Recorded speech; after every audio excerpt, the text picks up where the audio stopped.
hindi masyadong appreciate.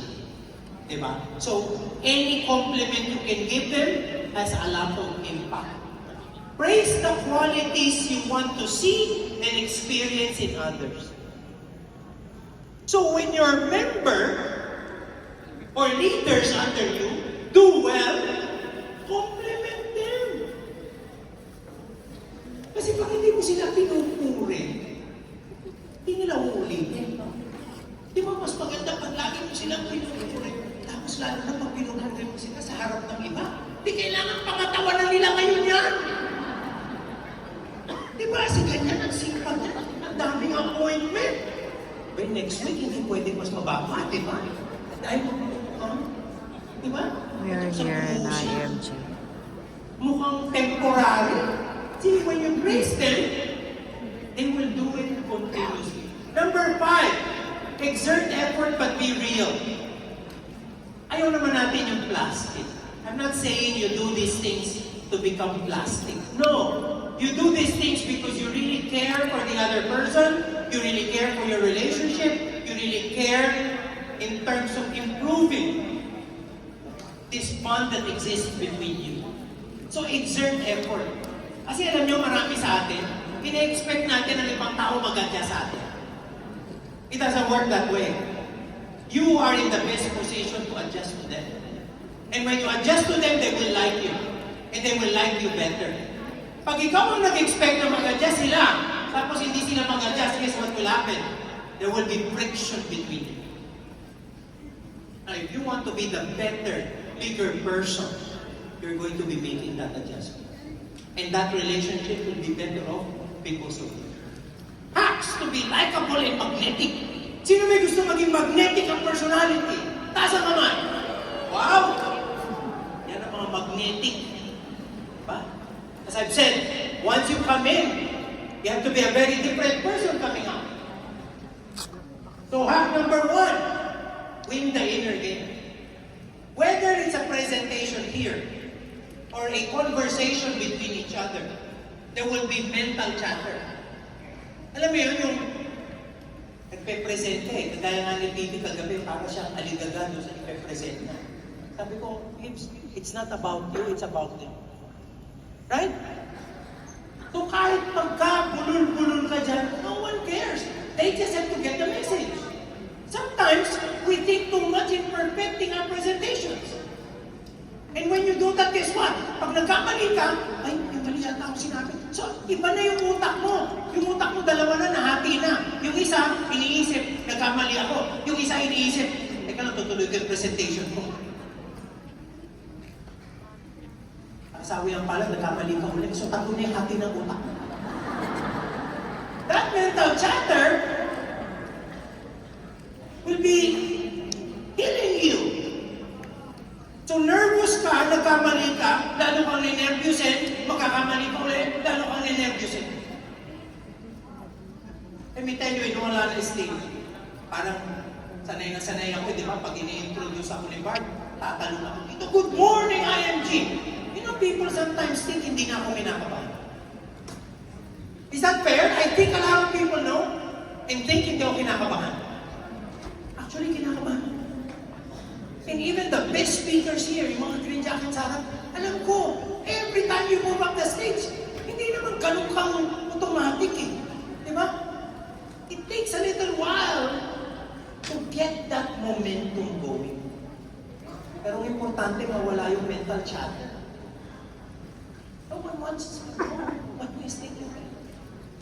Pag lalo ka pa nga nag-iisip na nagkamali ka, lalo nilang mapapansin, di ba? Alam niyo ba yun, there's a rule in rock bands. Yung mga banda. May rule doon. Pag nagkamali ka, ulitin mo. Kasi pag inulit mo yung pagkakamali mo, sadya ang tawag ko.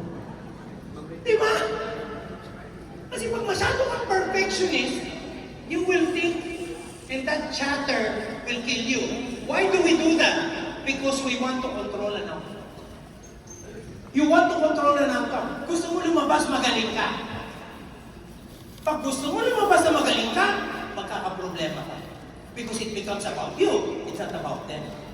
If it's about them, then you're going to concentrate on the message.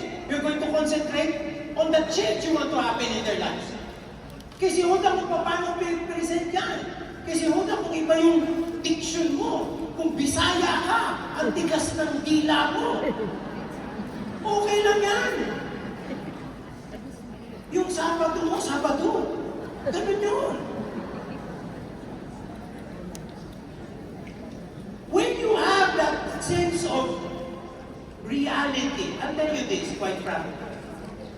Karamihan, tatawanan natin yung diction at accent ng mga tao. But I will tell you this. Effectivity lies in the message, not in the delivery. It's in the message. Kaya may mga tao masyadong perfectionist, practice ng practice. Pag tinanong mo, ilan ang presentation ginawa mo? Wala pa yun, nagpa-practice pa ako. Pero yung iba, sige, sabak na. Kaya ako, alam nyo a lot of people do sales training, and in sales training, they do role play. Agree? May mga role play. Sa kumpanya namin, walang role play. Sa Ramper, I don't like role play. Okay? Labas ka, meet a person. Diba? Pag bumili siya, you get a client. Pag hindi siya bumili, role play yun.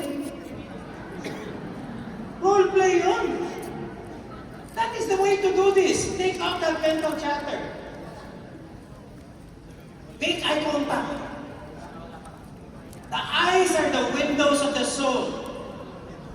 Kahit nandito ko, ilang libo kayo dyan, you know, some of you, I look straight in the eye. I do that. Why? Because if I look at you straight in the eye, it seems like I'm talking to you directly. I increase my sense of likability because I'm talking to you. Pero may mga speaker, makikita nyo, hindi tumitingin sa mga mata ng tao. It's very difficult to be like that. Especially on one-on-one conversations. Pero teka lang, huwag naman yung sobrang titig na mamakmanya eh. Sobrang, there is such a thing as too much eye contact. The rule of thumb, mga 70%. 30% of the time you look away. 70% of the time you look at the eyes. May isa akong kaibigan ganyan. Sabi ko, bakit hindi ka makatingin sa mata ng tao? That will make you likable. Kasi maraming nagre-reklamo sa kanya. Kasi iba-iba tinitignan niya. Sabi niya, boss, talagang mahihain lang ako. Sa sobrang mahihain ko, hindi ako nakatingin sa mata, medyo baba. Doon ako nakatingin. Kaya nire-reklamo siya ng harassment. Diba? Nire-reklamo siya ng harassment kasi mahihain daw siya. Hindi siya makatingin sa mata, kaya mababa. When you look at someone's eye, you connect. Now, this is another hack. Pag hindi kayo komportable, to look eye to eye. Okay? Hindi kayo komportable. Look at the left eye. Doon ka lang sa kaliwang mata tumingin. It's a great deal, guys. Subukan nyo. Pag may can you do that with your partner? Tingnan mo, yung kaliwang mata lang ang tingnan nyo. Diba? Effective ka, hindi ka mahihiya. Pero hindi yan yung masyadong eye to eye. Kasi pag eye to eye, titiklog ka kung mahihiyain ka. So only look at the left eye.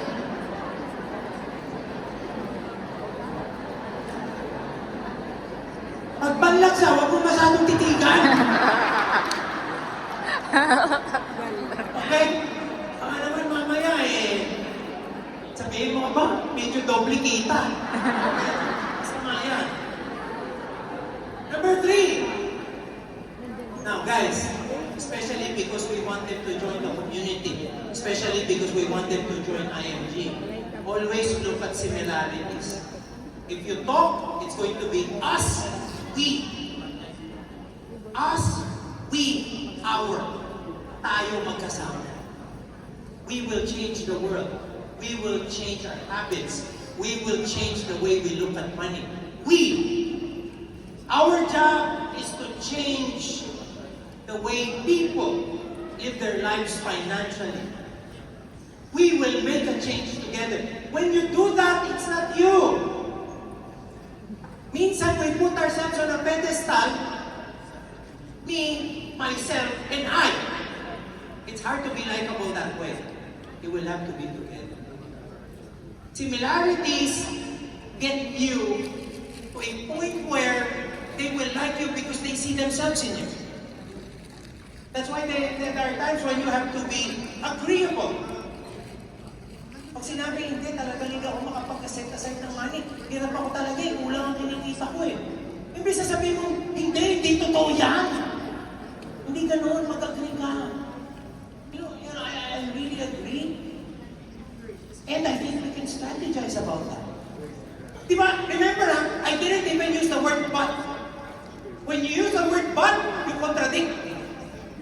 I agree, and we can do something about it. Wala akong kinontra. Magkasama tayo. I agree with you. Hindi ka mali. Because if I make myself correct and you are wrong, guess who will not like me? So always make sure that you deal with that. Find an obsession. Find an interest. Notice nyo yun, minsan may kakwentuhan tayo. And that story, that exchange, average. Kung ano-anong pinag-uusapan natin under the sun, weather, traffic, walang masyadong connection. Then all of a sudden, napag-usapan nyo, Japan. Tapos i-trigger that other person. Talagang tuwa siya sa Japan. Nakapunta ka rin ng Japan. Then you now have what we call a major point of interest. Pag nakita mo yon, hindi mo na kailangan dalhin yung conversation. Tatakbo na siya. So find a common thread. Find a common similarity of interest. It can be watches, it can be cars, it can be anything. Travel. It can even be passion or a hobby. But find that obsession or interest. Number 4, accept compliments from people. Kanina, sinabi natin, give compliments to people. Ito naman, tama din ang pagtanggap ng compliment. Ha? Marami yan ganyan, pupurihin ka. Benjin, galing mo. Minsan nasagot natin ano? Hindi naman. Pahambol ka. Mali yun. You know, a compliment is a gift. If you reject it, guess what happens? Become rude. Diba? If yun, isipin mo may nagregalo sa'yo, nasasabi mo, hindi, ayoko yan. Hindi totoo. Nakakasira yun. The best response to a compliment is what? Thank you. Paano nyo dami nagsasabi sa akin? Rex, alam mo, ang galing mo magsalita. Thank you. Hindi mo pwede sabihin na, hindi naman. Kailangan na akuin mo yung regalo. You also become likable when you accept someone's compliment. In fact, you can even do better. Ang sabi nila, the best answer is, thank you. I do more. Pag nagbigay sa akin ng compliment, ano sagot ko? Uy, alam mo, you make my day. Thank you, man. Diba? You make my day. You make me happy. When you do that, you become more likable. Correct? Yes. Make my day, that's awesome. Thank you, ha? Diba? Likable, hindi yung, uy, ang galing mo. Hindi naman. Kung nireject mo yung compliment, tanggapin mo. Diba? Number 5, be authentic. Show vulnerability. Show vulnerability. You know, people are gonna be more open to you when they know your weaknesses. Alam niyo si Oprah Winfrey in interview, bakit siya, pag nag-i-interview siya ng ibang tao, napapalabas na yung mga inner secrets? Yung pala, bago sila mag-usap sa harap ng camera, pag nasa dressing room sila, she makes it a point to share a vulnerability. Puro nga maganda sa atin, as IMG members, pwede niyong i-share na, alam niyo, nung nag-uumpisa ako, ganyan din eh. Paun din ako sa utang. You know, I've heard belly say this many times, nabaon sila sa utang. So, ano ibig sabihin? Kung nandyan sila ngayon, dati baon siya sa utang, I can be like them. Yung vulnerability na yun, pwede kong akuin yun. Then I can also share my secrets. I can also share my weaknesses. Kasi yung totoong tao, hindi perfecto eh. Pag pinakita mo agad yung vulnerability mo, pambagay mo. Mas lalong problema yung umiiwas-iwas ka pa eh. Umiiwas-iwas ka pa. Diba? Kaya ako minsan inuunahan ko eh. Lalo na may mga talks ako. Biglang ipa-flash on screen. Let's welcome Mr. Rex Mendoza! Alabas yung picture. Yung picture mga 10 years ago. Okay? So pagpasok ko, alam mo na kagad yung mukha ng tao, ay parang iba yung picture. Alam mo na kagad eh. Di ba? When I show my vulnerability, I embrace it. Hindi ko iiwasan. Kasi pag iniwasan mo, guess what? Puntok mo, yun ang iniisip nila. Eh, wala pa siyang bukay dati, ang kapal. Nakalimutan nila yung sinasabi mo. Kaya ako pag ganun, nakita ko agad, I jump on it. Diba? Yes, I am Rex Mendoza. That is me when I had it. Diba? But don't worry. I like the way I look now. It's really okay.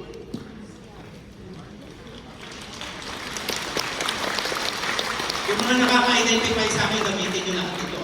Isulat nyo to. Magagamit nyo to. Diba? I tell them, I didn't lose hair. I gained face. Diba? I gained face. Diba? Optimistic pa din. Diba yung dating? Optimistic pa din. And I'll tell you, my problem is not quantity. It's geography. Ito saan tumubo eh. Iba-ibang lugar. Diba hindi dito? Diba? No, it's not quantity, it's quantity. Pero alam niyo, dahil close ako kay brother ko, naging spiritual ako dyan. May spirituality ako dyan. I tell people this. When they're looking at my head and they're looking at the picture there, I give them an inch of spirituality. I tell them this. Alam niyo ba? Alam niyo lahat? God only made a few sets of perfect heads. God made a few sets of perfect heads. Kunti lang yan. So yung mga hindi perfecto, tinakpan niya ng buhok. Diba? Yung mga perfecto, nilabas niya.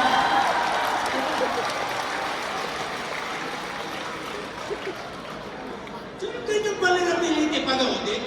Ngayon, pagdating ng toko, nagkalimutan ng kalbo ko, di ba? Napatawa ko na kayo eh. Alam niyo, pinaka-problema ng marami, yung natatawa sila pero hindi may labas. Yung gusto ka nilang pagtawanan pero ayaw. Di ba? Dadalhin nila yun hanggang ending ng presentation mo eh. Kaya kailangan palabasin mo na para tapos na. So we get more vulnerable and that vulnerability gets us to a better life.